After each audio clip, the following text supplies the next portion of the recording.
안녕하세요. 매일 새로운 사연을 전해드리는 라디오, 데일리 라디오입니다. 사연 시작하겠습니다. 안녕하세요. 결혼 6개월 차에 접어든 신혼부부입니다. 남편과는 연애 2년 끝에 결혼을 했고요. 제가 1살 많은 연상연하 커플입니다. 정말 어디 가서 말도 못하는 사연입니다. 신랑에게는 사촌 여동생이 있습니다. 사촌 여동생은 신랑보다 4살 어린 23살이고 시댁에서도 막내예요. 저는 그 사촌 여동생 때문에 진짜 노이로제가 걸릴 것 같았어요. 지금부터 천천히 모든 일을 써볼게요. 신랑은 연애 시절부터 정말 자기가 진짜 예뻐하는 사촌 여동생이 있다고 했습니다. 아가일 때부터 자기만 졸졸 따르던 녀석인데 어느새 훌쩍 커서 숙녀가 다 됐다면서 저에게 소개를 시켜주고 싶어 했습니다. 속으로는 웬 사촌 여동생까지 저리 챙기지 했지만 겉으로는 알겠다고 했습니다. 근데 이 여동생 뭔가 이상했습니다. 신랑과 제가 연애할 당시 신랑 SNS를 싹 바꾼 적이 있었습니다. 프로필 사진이랑 소개글을 특이한 느낌으로요. 근데 사촌 여동생이 제가 바꾼 걸 1시간도 안 돼서 똑같이 자기 SNS에 바꿔놓은 거예요. 제 애칭이 여우였는데요. 여우? 여우 좋아하시네. 여우 껍데기를 확 벗겨서 코트를 만들어버릴까 보다. 라는 글도 썼더라고요.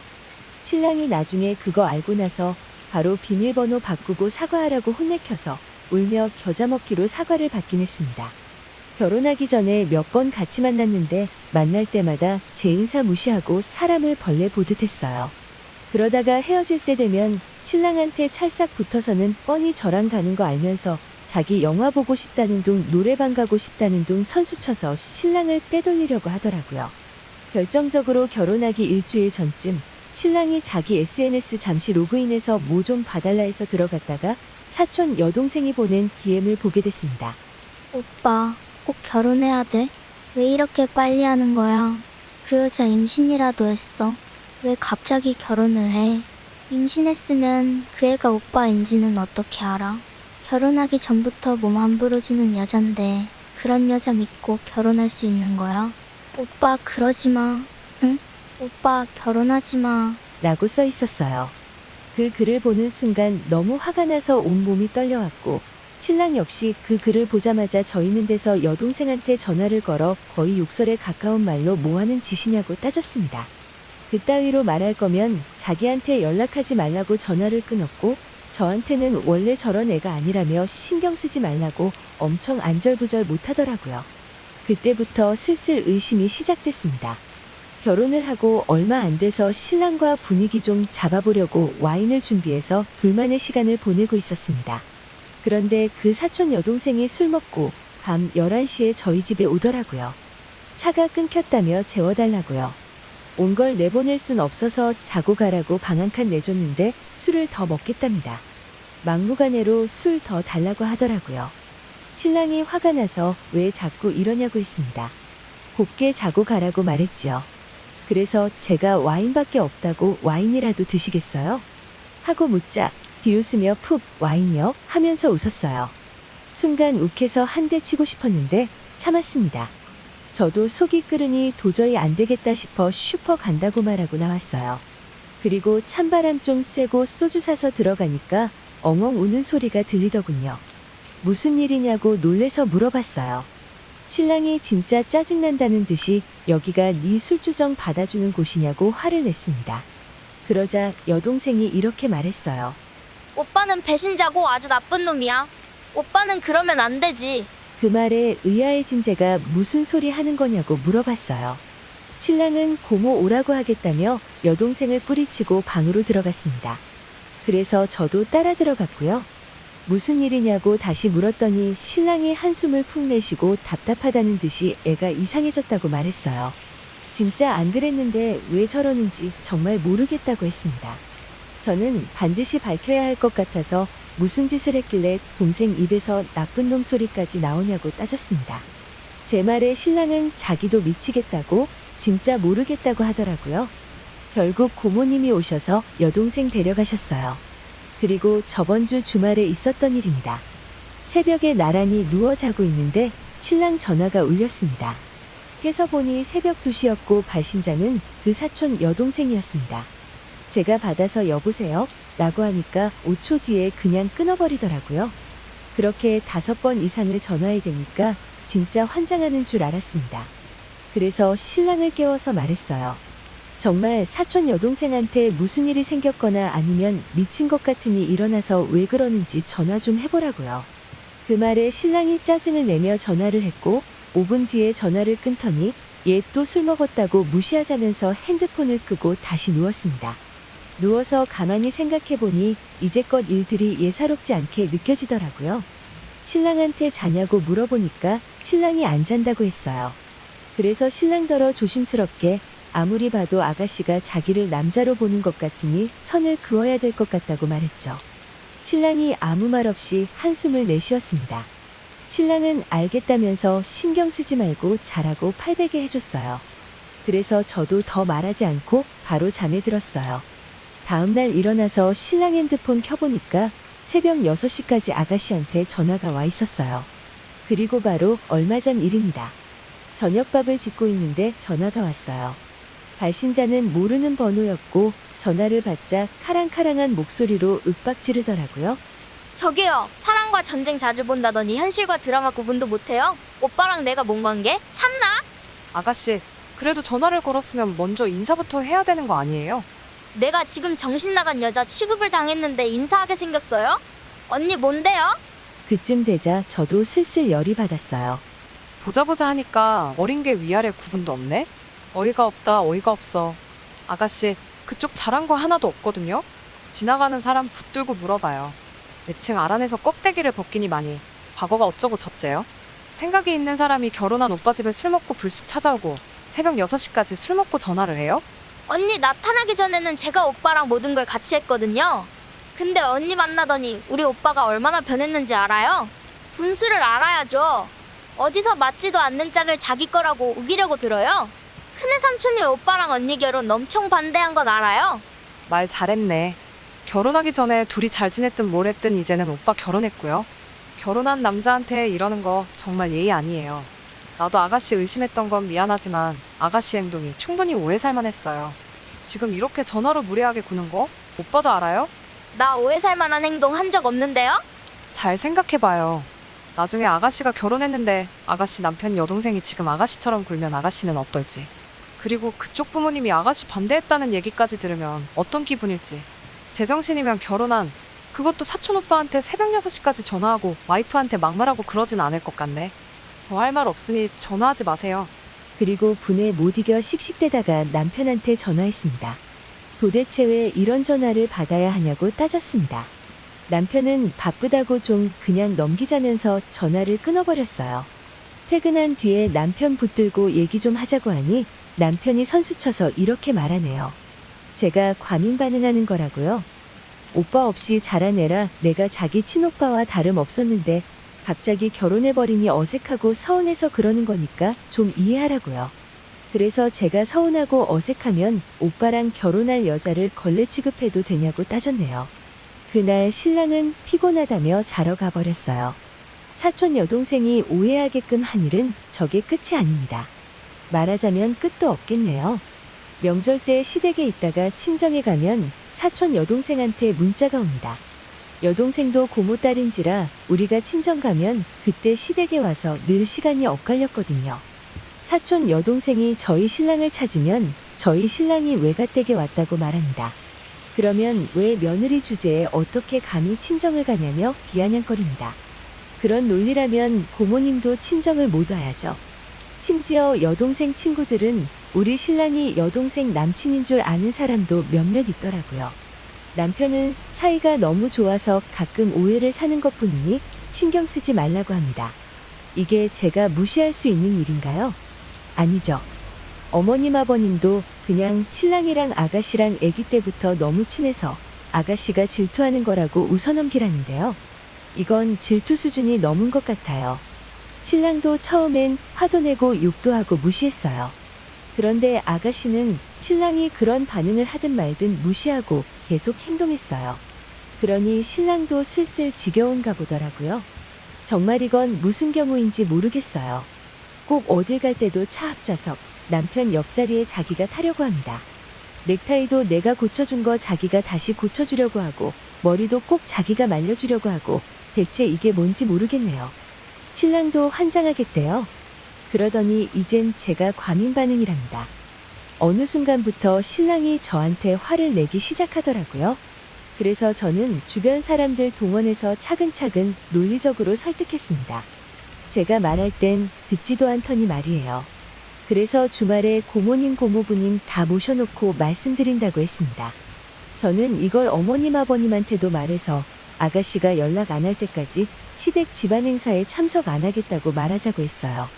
신랑이 자기는 정말 억울하다고 합니다. 어렸을 때부터 가까운 데 살아서 거의 매일 붙어 있었는데 사춘기 때 마음 못 잡고 방황하는 거 몇 번 불러다가 혼도 내고 타이르기도 했었대요. 그때 신경을 좀 써준 게 다인데 도대체 왜 그러는지를 모르겠답니다. 죽을 때까지 비밀로 하려고 한 건데 실은 아가씨가 신랑한테 고백을 했었다고 합니다. 사촌 오빠가 아니었으면 좋겠다고 말하면서 외국 나가서 같이 살면 안 되냐고요. 그게 결혼 며칠 앞두고 한 말이라 신랑은 그냥 동생이 우애를 남녀간의 애정으로 착각하는 것 같아 잘 타일러서 돌려보냈다고 합니다. 그 말에 제가 펄쩍 뛰면서 내 말이 맞지 않냐고 했습니다. 손뼉도 맞아야 친다는데 아가씨 혼자 그런 마음 먹고 고백까지 한다는 게 말이 되냐고 화냈습니다. 신랑은 제가 하는 말 다 끝까지 듣더니 동생에게 바로 제가 보는 앞에서 전화를 했어요. 앞으로 연락도 하지 말고 더 이상 마주치는 일 없이 그냥 다른 집 사촌들처럼 지내자고요. 너 때문에 더러운 오해 받는 것도 싫다고요. 주말에 고모한테 다 말할 거니까 이제 너 나한테 연락도 하지 말고 좋아해도 욕먹지 않는 그런 남자 만나라고요. 신랑은 사촌 여동생에게 단 한순간도 너를 여자로 본 적도 없으며 희망을 준 적도 없다고 말하고 끊었습니다. 그리고 신랑이 많이 속상한지 울더라고요. 자기한테는 진짜 이쁜 여동생이었고 상상도 못했다고요. 저러다 말겠지 했는데 내가 너무 방관해서 여동생도 잃고 와이프한테 믿음도 잃었으니 잘못했다고요. 그래서 저도 일단 더는 화내지 않고 주말에 같이 가기로 했습니다. 그리고 신랑 폰을 당분간 제가 압수했는데요. 그냥 느낌이 안 좋았습니다. 분명 여동생과 연락을 할 것 같았거든요. 신랑은 이렇다 저렇다 불평 한마디 없이 순순히 핸드폰을 내주었고 그때부터 신랑은 베란다 밖에도 나가지 못했어요. 제가 딱 잘라 말했습니다. 믿음을 다시 찾고 싶거든 지금은 내 말대로 해주라고요. 그래서 신랑은 제 말대로 다 해주기로 했고 제 눈에 보이게끔 움직여줬어요. 아무리 생각해도 제 머리로는 도저히 아가씨가 이해가 안 되는 상황이었기 때문에 신랑과 더 말해봐야 제 머리만 아플 것 같아서 더 이상 그 문제에 대해서 얘기도 안 하고 있었습니다. 어차피 내일이 되면 제가 미친년이 되든 신우가 미친년이 되든 결론이 날 테니까요. 그리고 신랑과 함께 잠자리에 들었습니다. 잠자리에 들어서도 머릿속에는 온통 어떻게 하면 내가 헛소리하는 게 아니라는 걸 어른들이 믿어주실지를 생각했어요. 막말로 지금 신랑이 제 앞에서 그리 행동해도 내일 돼서 어른들 앞에서는 저를 미친년 취급해버리면 어떡할지 걱정도 되고 한참 고민에 빠져 있는데 신랑 전화가 울리더라고요. 발신자 볼 필요도 없이 신우라고 직감했습니다. 역시 맞았습니다. 세 번째까지 전화가 울려도 받지 않았습니다. 네 번째에는 어디 한번 부딪혀 보자는 심정으로 전화를 받았어요. 오빠를 당장 바꾸라고 고래고래 소리를 지르는 거예요. 말은 전혀 통하지 않았고 버릇없게 욕을 했어요. 저도 빈정이 상해서 이렇게 말했습니다. 오빠가 전화하지 말라고 한 거 금세 잊어버렸어? 하긴 그러니까 사촌 오빠인 것도 잊어버리고 고백이나 하고 그런 거겠지. 야, 너랑 할 말도 없고 들을 말도 없고 신랑도 너랑 말 섞기 싫다더라. 너 같은 미친년 처음 봤다고 소름 끼친대. 근데도 바꿔주길 바래? 이렇게까지 말했는데도 저더러 좋은 말 할 때 바꿔주라고 하더라고요. 네가 그렇게 찾는 오빠 지금 내 옆에서 나랑 한방한 침대에서 같이 있거든. 더 할 말 없어. 끊어. 일방적으로 끊었습니다. 얼마나 술이 됐는지 발음도 다 꼬이고 무조건 오빠 바꾸라고 소리소리 지르는 모습에 정말 할 말을 잃게 만들더라고요. 그리고 한번 깊어진 의심은 점점 커져만 갔습니다. 점점 신랑과 신우이의 관계를 의심하게 됐어요. 괜히 전화를 받았나 싶을 정도로 열이 가라앉지 않는데 또 전화가 왔습니다. 이번에는 녹취가 생각이 났어요. 어찌 보면 이게 제 유일한 증거가 되겠구나 싶어서 마음을 진정시키고 다시 전화를 받았습니다. 그리고 내일 이 통화 내용을 고모님 내외분께도 들려드릴 생각으로 단 하나의 트집도 잡히지 않으리라 다짐했어요. 그래서 이번엔 존댓말과 함께 속상하다는 투로 전화를 받았습니다. 온갖 입에 담을 수 없는 욕설을 들었고 죽여버린다는 협박도 들었습니다. 이 통화 내용을 우리 부모님이 듣는다면 얼마나 속상하실까 하는 생각에 숨이 턱턱 막혔어요. 모든 대화는 다 녹음했고요. 아가씨는 녹음 중이라고는 상상도 못하고 욕설을 한 게 다행이라면 다행이었죠. 다시 전화가 왔습니다. 처음엔 받지 않았어요. 두 번째 울릴 때 받았습니다. 이번에는 갑자기 억울하다며 오열을 하더라고요. 뭔가 쎄하다는 느낌이 들었어요. 뭐가 억울하고 분하냐고 물었더니 오빠가 나쁜 놈이라는 말을 했습니다. 저는 침착하게 둘이 몸이라도 섞었어요. 뭐가 억울하고 뭐가 나쁜 놈인데요? 라고 물었습니다. 그랬더니 이러더라고요. 야, 내가 너처럼 함부로 몸 굴리는 애로 보여? 어따 대고 그런 소리야? 오빠랑 나는 플라토닉이야. 플라토닉 몰라? 더 이상의 대화는 무의미하다고 판단 내렸습니다. 그리고 전화를 끊었습니다. 술에 취해 한 말이긴 하지만 어느 정도 둘 사이가 짐작은 되더군요. 제가 의심한 것만큼 그렇게 깊은 사이는 아니었던 것 같기도 했고요. 어쨌든 녹음한 걸 다시 들어보니 발음이 꼬여서 제대로 들리진 않았지만 그래도 아가씨 목소리로 오빠를 찾고 저에게 쌍욕을 하는 건 정확히 녹음이 되어 있어서 다행이다 싶었습니다. 저는 신랑 핸드폰 비밀번호를 변경하고 파일까지 비밀 파일로 저장해뒀습니다. 그리고 뜬 눈으로 밤을 지새웠습니다. 아침이 되자 신랑은 제 눈치를 살피며 아침 먹고 가자고 했고 저도 좋은 일도 아닌데 아침부터 큰일을 벌이기도 뭐해서 그러자고 했습니다. 하지만 밥을 먹으면 체할 것 같아서 먹지도 못했어요. 신랑 밥 먹는 걸 지켜보며 아버님 댁부터 먼저 가자고 말했습니다. 신랑은 고모님 댁부터 가지 왜 그러냐길래 그냥 아버님 댁부터 가자고 했습니다. 10시쯤 집에서 나와 아버님 댁에 도착할 때까지 한마디도 하지 않았습니다. 신랑도 한숨만 내쉬며 말을 따로 걸지는 않았어요. 아버님 댁에 도착하자 아버님 어머님은 아무것도 모르시고 반갑게 맞이해 주셨어요. 그때부터 제 심장이 쿵쿵거리면서 무섭게 뛰기 시작했습니다. 입술은 바짝바짝 말랐고 손발은 차가워졌어요. 제 표정이 너무나 안 좋은 걸 아셨는지 아버님께서 먼저 무슨 일 있냐고 말을 꺼내셨고 아버님의 걱정 어린 표정을 보자 갑자기 서러워서 눈물이 마구 흘러내렸습니다. 제가 서럽게 울면서 말을 못하니 놀라시며 왜 그러냐고 하셨고 신랑은 한숨을 내쉬면서 밖으로 나갔습니다. 그리고 다시 들어와서는 놀라지 마시라며 얘기를 꺼냈습니다. 아버지, 고모딸 미니 있잖아요. 걔가 왜? 걔가 좀 집사람을 많이 괴롭히나 봐요. 괴롭히다니 뭘 어떻게 괴롭힌단 게야? 신은 노릇을 한다는 거야? 아니, 그런 건 아닌데요. 신랑은 어물쩡하게 제대로 말을 못했고 그 모습에 화가 난 제가 소리를 지르며 말을 끊었어요. 제대로 말해. 제대로 말하라고. 왜 말이 틀려? 제대로 말하라고. 아버님과 어머님은 무슨 일이냐고 다그치시기 시작하셨고 전 펑펑 울면서 말했어요. 아버님 어머님 글쎄요. 미니 아가씨가 이 사람을 좋아한대요. 사랑한대요. 남자로 사랑한대요. 저만 없으면 된대요. 고백했대요. 무슨 말이냐 그게? 결혼 전부터 그렇게 이상하게 행동하더니 결혼하고 나서도 술 먹고 밤늦게 찾아와서 신랑들어 나쁜 놈이라고 울고불고 술 먹고 새벽 6시까지 전화해서 뭔 할 말이 그리 많은지 울고불고 난리치고요. 저보고 미친년이래요. 아버님 제가 그동안 얼마나 참고 버텼는지 아세요? 아버님 어머님은 순간 당황하신 표정으로 진짜냐고 신랑에게 되물으셨고 신랑은 기어들어가는 목소리로 네라고 대답을 했어요. 그러자 아버님께서는 말도 안 되는 소리라면서 되려 저한테 어디 가서 그런 소리 절대 하지 말라 하셨어요. 그리고 집안 망신도 이런 망신이 없다고 저에게 큰 소리를 치시기 시작하셨어요. 그런 각오를 안 한 건 아니었지만 막상 아버님이 그렇게 나오니 정말 서운하더라고요. 거기에 어머님마저 그 애랑 우리 애가 남다르게 친했다고 몇 번을 얘기하냐고 하시면서 그릇이 그렇게 작아서 친척 동생마저 질투하면 남편이 바깥 생활을 어떻게 하냐고 하셨어요. 여직원이랑 조금만 친해도 이렇게 대바람부터 달려와서 울고불고 난리칠 거냐고 호통을 치셨고요.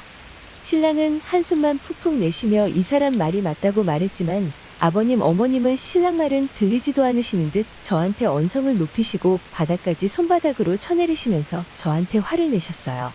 그래서 제가 어제 새벽에 전화 온 거 녹음해놨으니 이거 들으시고 다시 말씀하시라고 했습니다. 그러자 아버님은 들어볼 필요도 없다고 자리에서 일어나셨고 어머님은 정말 한심하다는 표정으로 보셨어요. 그래서 제가 제 말이 틀리면 이 자리에서 소박 맞고 쫓겨나도 더 이상 말 안 하겠다면서 한 번만 들어보시라고 애원했습니다. 그랬더니 어머님이 못 이기는 척 조보라면서 핸드폰을 받아가셨어요. 그래서 녹음한 거 비번 풀고 들려드렸고 신랑은 그런 게 있는 줄은 꿈에도 몰랐는지 어머님 옆에서 같이 들으려고 하더라고요. 어머님의 표정이 점점 심상치 않게 변하시는 게 보였어요. 그 모습에 속이 시원하다고 해야 될까요? 속으로는 안도감을 느끼면서도 표현은 안 하고 눈물만 흘리고 있었습니다. 다 들으신 어머님은 입을 다물지 못하셨어요. 그리고 아버님에게 핸드폰을 들고 가셔서 녹음한 걸 들어보라고 하셨습니다. 아버님은 그만하라고 하셨지만 어머님이 한번 들어보시라고 하셨어요. 그리고 한참 동안 조용했습니다. 거실에는 제가 우는 소리만 들렸습니다. 30분 뒤에 아버님이 다시 오시더니 고개를 못 드시고 저한테 미안하다고 하셨어요. 그리고 말도 안 되는 소리라서 네가 어디가 잘못된 줄 알았다고 하셨어요. 어머님은 이게 도대체 무슨 일이냐고 신랑을 붙잡고 흔드시고 때리면서 창피해서 동네 사람들 얼굴을 어찌 보냐고 난리도 아니셨어요. 아버님은 묵묵히 아무 말 안 하시다가 어머님이 결국 통곡을 하시니 조용히 하라고 소리쳤습니다. 그리고 저희 남편에게 어떻게 된 거냐고 설명하라고 하셨습니다. 신랑은 그때까지도 아무 말 안 하고 있다가 아버님 말씀에 금요일 밤 저에게 말한 그대로 천천히 설명을 했습니다. 아버님은 신랑 말 틈틈이 화가 올라오시는지 숨을 들이키셨다가 내쉬기를 반복하셨어요. 그리고 신랑의 말이 끝나자 고모님 내외분을 부르셨어요. 우리가 와 있단 말은 절대 하지 말고 아가씨도 데리고 오라고 말했습니다. 그리고 아무것도 모르시는 고모님은 40분 뒤에 도착하셨습니다. 그 40분이 저에겐 정말 영원히 멈춰버린 시간 같았어요. 아무것도 모르시는 고모님과 고모부님의 밝은 목소리가 들려왔고 뒤이어 꿈에서도 듣기 싫고 마주치기도 싫었던 아가씨의 목소리도 들려왔습니다. 아버님은 저에게 방에 들어가 있으라고 하셨고 제가 싫다고 했지만 아버님께서 조금 있다 부를 테니 일단 들어가 있으라고 다시 한번 말씀하셔서 못 이기는 척 방으로 왔습니다. 잠시 후 분위기 왜 그러냐고 깔깔웃는 고모님과 신랑을 발견하고 좋다고 오빠 거리는 아가씨의 목소리가 들렸고 저는 억장이 무너지는 기분을 느꼈습니다. 그때 아버님의 고함 소리가 들려왔고 왜 그러냐며 맞받아치는 고모님의 목소리도 들렸습니다. 아버님은 신랑에게 네 입으로 네가 얘기하라고 소리치셨습니다. 그리고 고모님은 도대체 무슨 일이냐고 사람 불러다 놓고 뭐 하는 거냐고 따지셨어요. 그러자 어머님께서 저더러 나오라고 하셨어요. 제가 나가자 고모님이 너는 있었으면서 왜 나와보지도 않았냐고 호통치셨어요. 그리고 어른이 왔으면 아는 척을 해야지 버릇이 없다며 저한테 화살을 돌리셨어요. 저는 고모님께 인사를 한 뒤 아가씨를 쏘아봤습니다. 안절부절 못하고 눈치를 볼 줄 알았는데 참 당당하게 거실에 서서 저를 째려보고 있었어요. 그리고는 갑자기 저한테 달려들어 제 팔을 붙잡고 여기서 이럴 게 아니라 밖으로 나가자고 말했습니다. 그 모습에 신랑이 아가씨를 밀쳐내며 뭐하는 짓이냐고 소리를 질렀고 내동댕이 쳐진 아가씨를 보고 고모님과 고모부님이 놀래서 뭐하는 거냐고 소리를 치셨어요. 집안은 서로 소리치고 저는 울고 정신이 하나도 없었습니다. 고모님은 신랑에게 너 왜 애를 밀치냐고 따지셨고 신랑은 대답하기도 싫다는 듯 고개를 돌려버렸습니다. 그리고 아가씨는 신랑에게 밀쳐져서 충격을 받았는지 갑자기 울음을 터뜨렸습니다.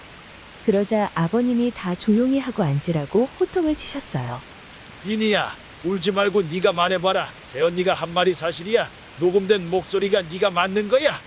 아버님께서 목에 핏대를 세우시며 말씀하셨고 아가씨는 입을 꾹 다물고 울고만 있었고 고모님은 답답하다며 화내셨고 어머님은 자리 깔고 누워버리셨고 아주 집이 엉망진창이었어요. 그래서 제가 말하기로 했습니다. 누구보다 속상하고 누구보다 속이 터지는 건 저일 테니까요.